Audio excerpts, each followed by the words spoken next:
Hello, welcome or welcome back to my channel. Today I'll be showing you how to knit the Chinese waist stitch in the round.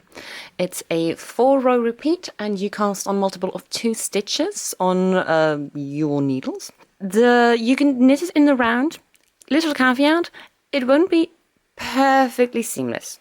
As you can see, you can see something of a transition. I have not been able to work out how to make it seamless, but if it's for a cowl and it'll like bunch up a little bit, it's not that noticeable, and it is less noticeable than if you were to knit it back and forth and then do a mattress stitch, for example. Here is how I've worked out how to do the Chinese waist stitch in the round. And yes, I am using a paper clip as a stitch marker. All my real stitch markers are currently occupied, or I've lost them, or they're broken. Other little caveats, I also have a tutorial showing you how to knit this stitch back and forth. I'll put the link to it in the description box. Other caveat is that I apparently wrap my yarn around my needle, knitting or purling, I don't know which one. Different than a lot of people, which sometimes makes it look as if I'm knitting through the back loop to them. I am not.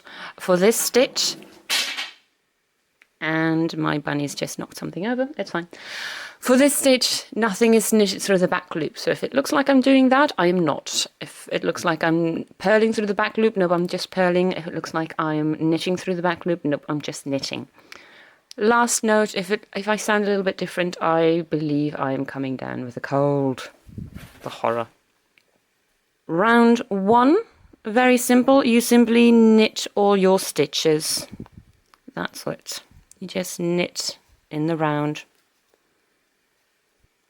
Round 2, this would have been the wrong side if you were knitting it back and forth, but now it is also the right side.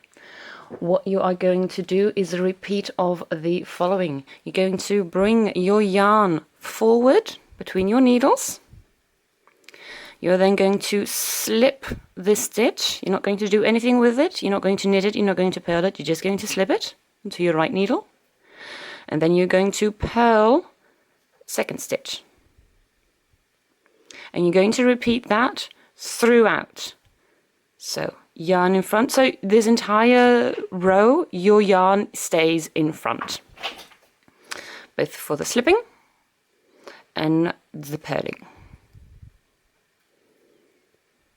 Now, because your yarn keeps staying in front, be mindful that you don't, out of reflex, purl the stitch that you're actually supposed to slip.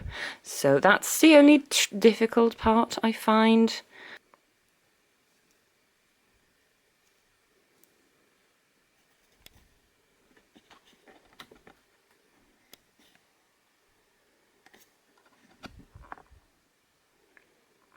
Hi.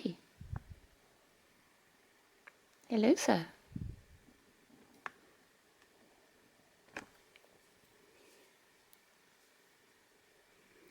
Round 3, knit every stitch.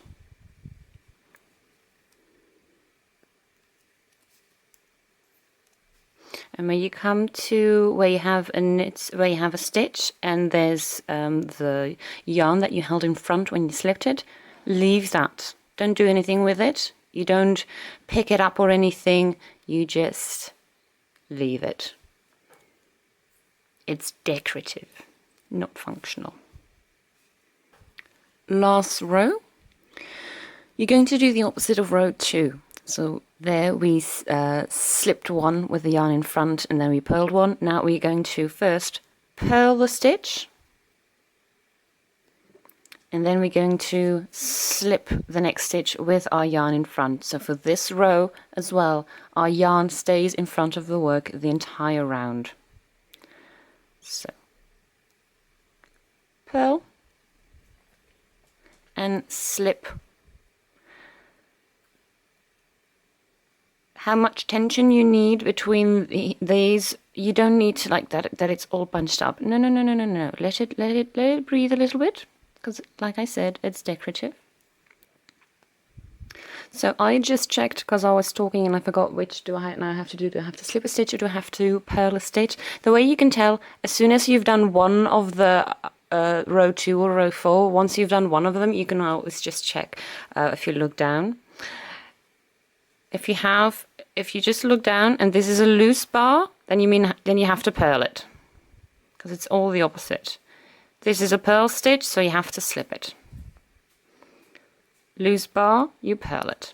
So that's how you can keep track if you just put your work down for a second to grab a cup of coffee or anything, or a cup of tea, lovely cup of tea.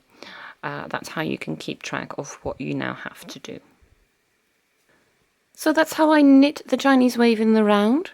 Final tip, this will probably be a stitch that you want to block.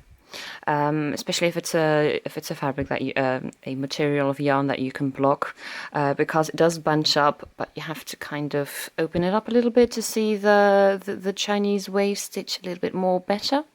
So I would, if you have the patience for it, I would suggest that you block your garment or your scarf or your whatever. So that was my tutorial. I hope it was helpful. If so, comment, you know what to do, and I'll see you next time. Bye bye.